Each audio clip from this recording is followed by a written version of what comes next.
by now, a lot of you will actually know that I love trikes. And the last time I made a trike, you may remember, it was quite a slow electric trike, and I got the wheel sizings off quite a bit. So today we're going to do something a little bit more different. This is a trike that I've liked for a really long time. It's these T-Rex or similar type trikes that are out there, and I love them. I think these things are fantastic, and we are going to today make another trike, but this time have it be fast. To do that, we're going to start with a probably a body like this, you know, 2.3 meter long, sounds about right. We're going to make it out of a very stereotypical sort of material. So it's going to be fiberglass on a space frame made of steel with a how do they usually sit in there? Probably some sort of mid-transverse, and then it has a chain drive out to the rear wheel. Then we're going to have double wishbone on the front, and then double wishbone on the rear. Now we're going to make a little bit of custom suspension for this, so hopefully that'll help us out. And because this is going to be a trike, we need to reduce the weight quite a bit, so we're going to make it a plus 15 quality there. Then a new project, and this one is going to be reminiscent of a motorbike engine. So we're going to say that this is some sort of like 4-cylinder, should be right, like it probably should be like a V4 or something, but this will have to do. And it'll be a very small vehicle, and it'll be made out of probably ALSI for these sorts of things, and we'll make it like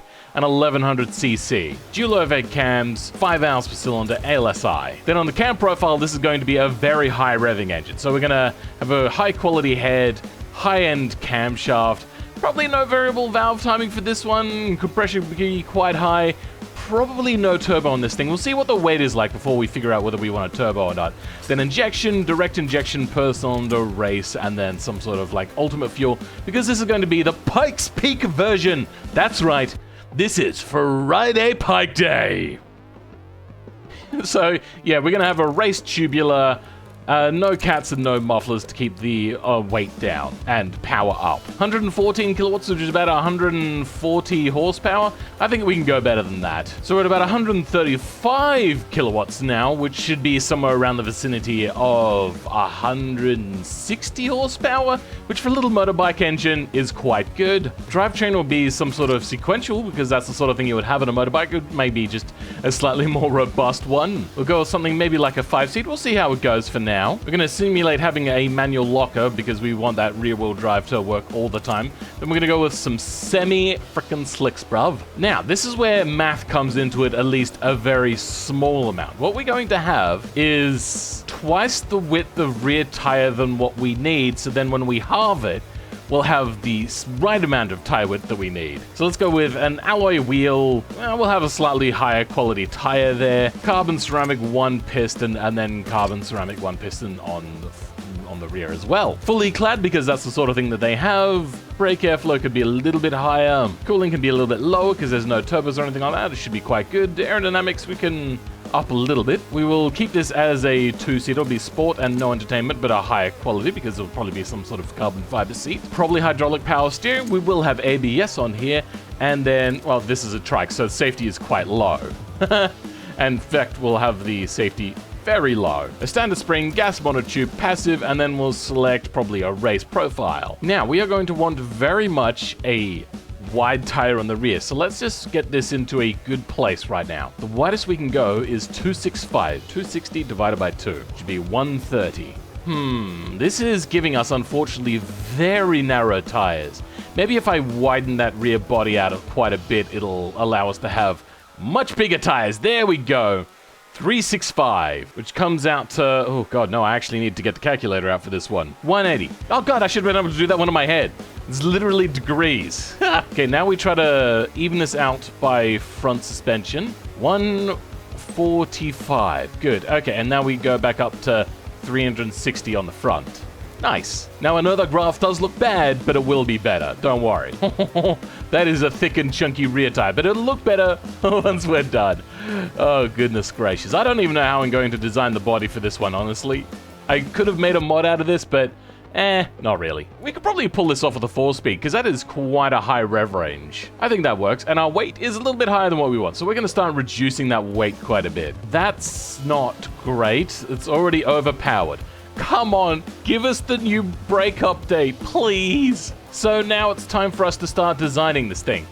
what can we do? So we can keep the bumper and bonnet, the sides we're gonna have to lose, and secondary color we're gonna have to lose. So let's start giving this a bit of a try. Oh, this is gonna be so difficult. Wait, can you not actually change the color for this at all? What? I'm confused. Oh, it's under car bumper. Okay. Well, that we can work with. Do we just make everything blank then? I suppose, yeah, we'll just go with that.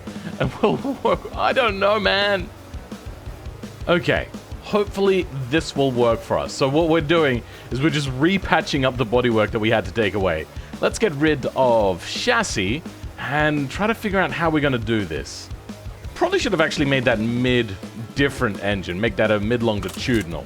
Unfortunately, I wanted to have the engine be a little bit further forward, and to do that I had to make it a flat, but it's still not very forward. It's going to be right in the way, so we're going to have to make the engine invisible when we get around to making the rest of this car. Let's go ahead and start mocking up some 3D shapes for this. We're done with making the body, now it's time to go on to start making the dash for this thing.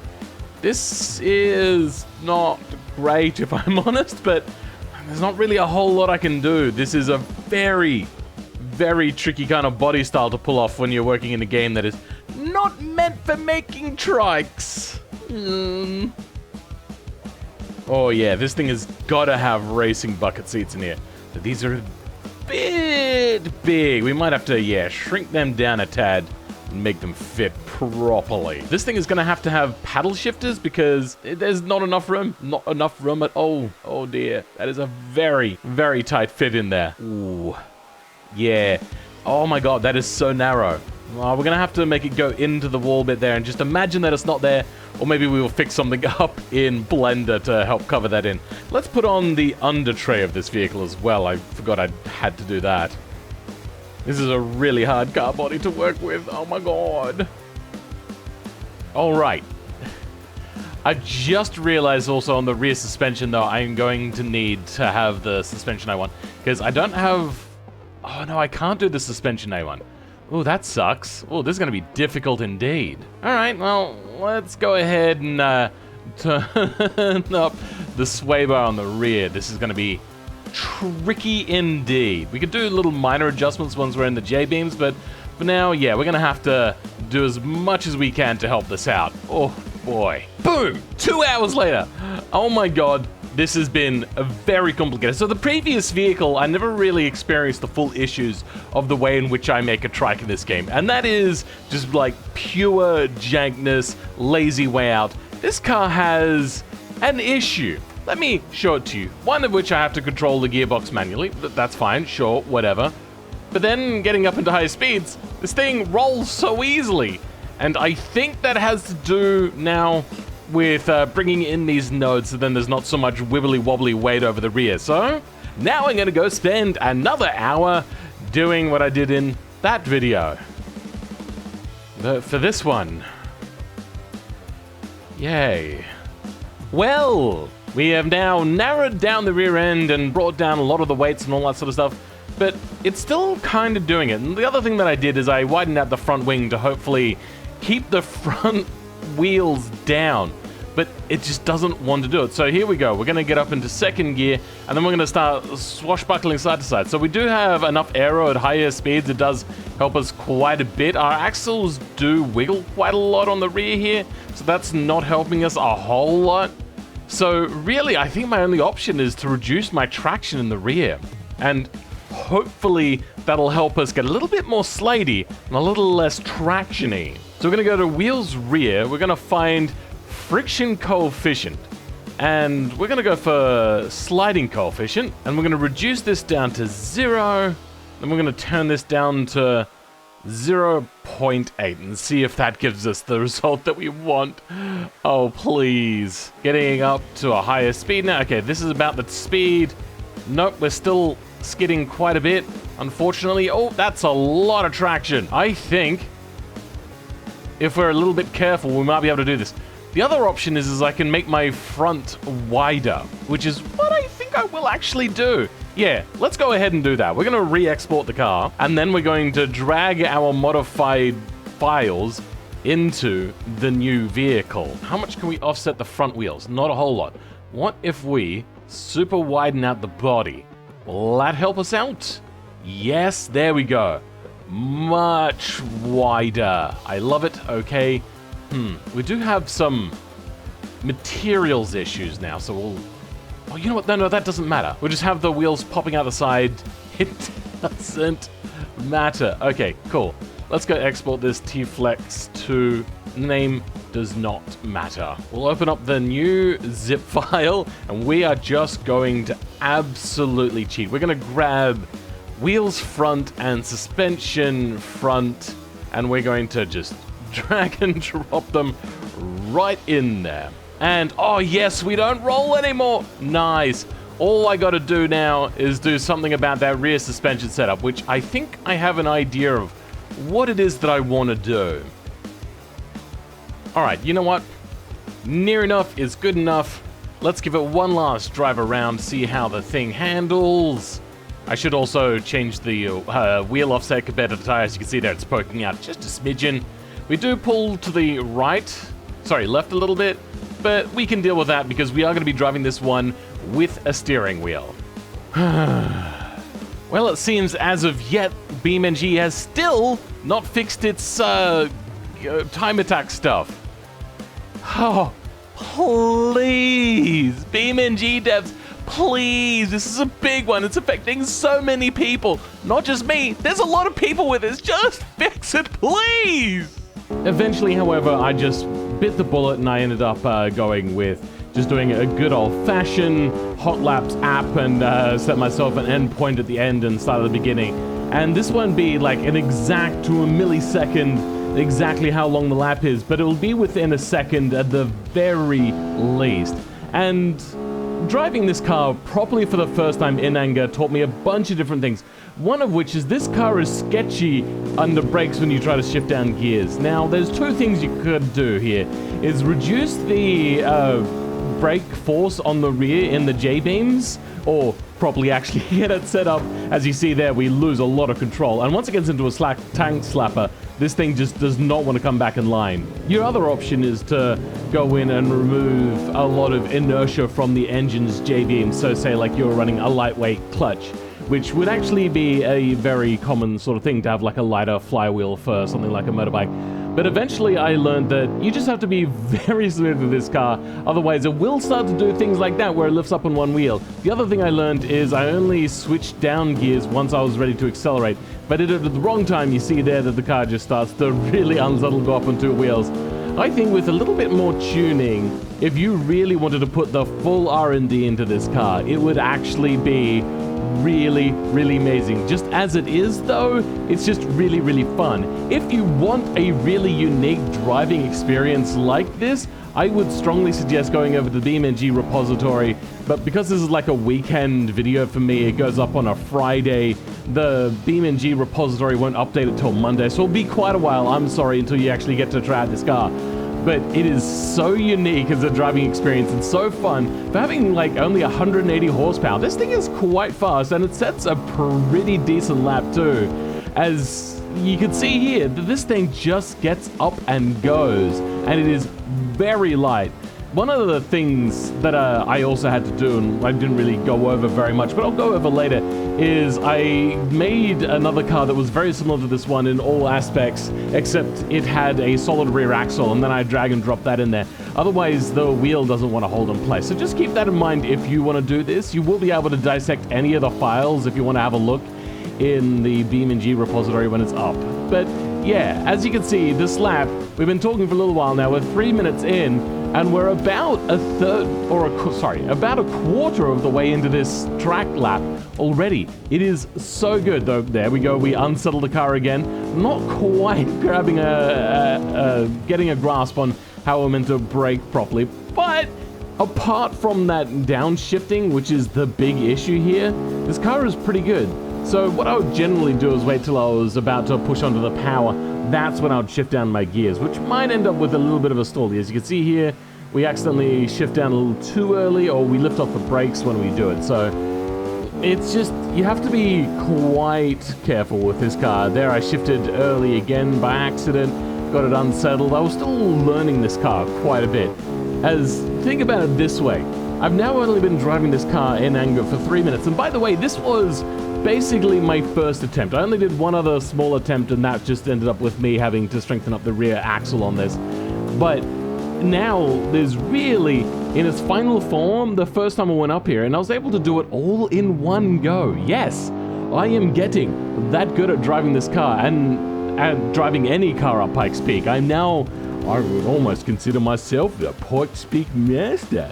Yeah, up onto 2 wheels there, that was a little bit scary. Now, usually if you're on 4, like in a car with 4 wheels and you go up on 2 wheels, that's when it's getting up on the side. With a trike, when you're going up on your side, you're still also on 2 wheels. Yeah, math doesn't work there, does it? Checkmate, atheists.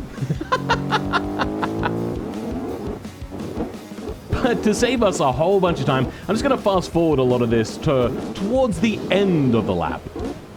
Now, that does mean that we're going to be skipping through a lot of this Devil's Playground sort of area, but, I mean, you've seen it a bazillion times. This car handles it quite well, actually.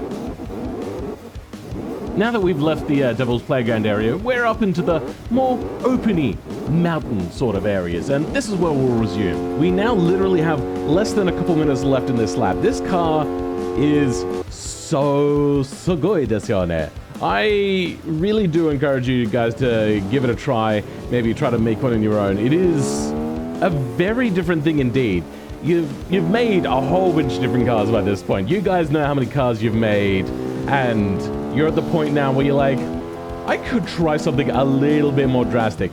This one takes probably, it literally takes 3 files to be edited, and not a whole lot. You take one wheel out, you move another wheel over, and then edit a little bit of a position of a tire. It's actually very simple. And I probably will at some point actually go in and make an actual mod body for automation for Trike, so then you guys can try this out yourself. And in the future, I'm probably also going to go ahead and try to do a front Trike sort of thing. You know, like the Widgeon vehicles and whatnot. But for now, that one's a little too tricky because I'd have to also figure out how steering works. But if you do want to see that sort of stuff, consider subscribing now, and we'll get around to that one day in the future. That is actually something I'm planning to do. It's just, I like this style of trike. It is the correct style of trike. And ever since I saw the trike in the Grand Tour, it's made me really want to do it a heck of a lot more. As like a real life thing, that is. But unfortunately, there's just not many affordable vehicles, especially trikes here in Australia, that aren't garbage. But here we go. We're about now to finish the lap. And oh my god, that's almost a 10-minute. Well, I just did a 10:19. I am super duper happy with that. Oh, this was super jank. I strongly suggest, if anybody is going to try to do this, don't. It's really, really not worth it. I'm gonna reset my position here. Yep, there we go. Oh boy. So, this will be up on the BeamNG repository, and I hope you guys will enjoy it. Just be mindful that the vehicle is a little bit fragile, might be the word to use. It's not some sort of, a piece of magic. And if I was to do this again, I would make sure that you do, yes, have a very wide front track. Oh my goodness. Wait, is my wheel inside out? Oh, I think my wheel positioning stuffed up when I did the width adjustment. Oh dear. Well, I hope you guys enjoyed today's video, but for those of you that really want to know the sort of stuff that I did, let me quickly give you a rundown. So, I started off by the engine part. Under powertrain, under your, like, transmission and everything, there's usually 2 lines here, and I just removed the left side from the engine J-beam, and then under locked, if you had chose the locker, which is the option you should choose, is you delete the other option that's not locked, and then basically that's your engine done. Then make sure that you have a solid axle rear end. It only works with solid axle rear end, otherwise the car janks out. Quick interjection here, you can actually make it with any sort of suspension you want. As long as you have another car that has a very similar suspension setup, then you put a solid axle in that one, then you can drag and drop your solid axle from that one and put it into the car that you're trying to modify. Just keep in mind that it will have the settings of the car in which you drag it from. You then delete the middle two, which will only leave axle or AXR1 and AXR5. You delete, I believe it's 3 and 4 or something like that. The two middles in between these two lines you'll get rid of. Then you'll change these to be evenly positive and negative around the, notice how these are pretty much the same number, just one's negative and one's positive. That will then move it to the center, but then you'll need to go ahead and move the X offset for both your right axle, tire, and wheel section here. I deleted the left sides of tire and wheel, so I've only got the sides which I need to see. Then that'll be enough if you're running a very, very low-powered vehicle. If, however, you're running a high-powered vehicle, this is the empty side, the side that you deleted the wheel from. This is the side in which I moved the wheel to the center. And you can see here that I've made this a much bigger size. Like, comparatively, it's much bigger and it's much closer to the center, though not 100% at the center. So, what this will do is move it closer so then the wheel will wibble-wobble a lot less, and I made it a lot wider to also help with the wibbly wobbly. But you do not want to move this to the center because these are anchored to all around the place. So moving this to the center can cause it to become this part to become wibbly wobbly. But currently all that's wibbly wobbly is the connection from these to the center. And I went through and I just strengthened up a lot of the beams area. So under suspension, we go to strength. And then under all of these strength here, I just added a 9 at the beginning of everything that says strength. So strength, I just made it a lot bigger and a lot stronger, which helped quite a bit. If that bugs out for you though, don't bother doing that. The other things you really have to do is you have to make sure, apparently, according to this, have the front be a very, very wide car. Then another little bit of tidbit of information is I made the top nodes. So here we've got like nodes 82, 81, all that sort of stuff in the main J-beam. I reduced the node weight a little bit. And then the bottom nodes down here, I made a little bit heavier, which helps with that wibbly wobbly nature of it. The other things that I did, as you saw, is I narrowed down the rear ends with a whole bunch of different nodes, and then I dropped a bunch of them to be a lot lower as well. So then there's less anchorage to like wibbly wobbly. So let's say we're back here. This will help you visualize. If there's like heavy nodes way out here, when the car turns, the inertia is going to really anchor over with those high and wide nodes. So with that all together, we ended up with our fantastic trike. And oh my god, I love this thing. That's actually finally it. I hope you guys have enjoyed today's video. I'm pulling my hair out. This has been a very long time. I'll catch you guys next time. Goodbye.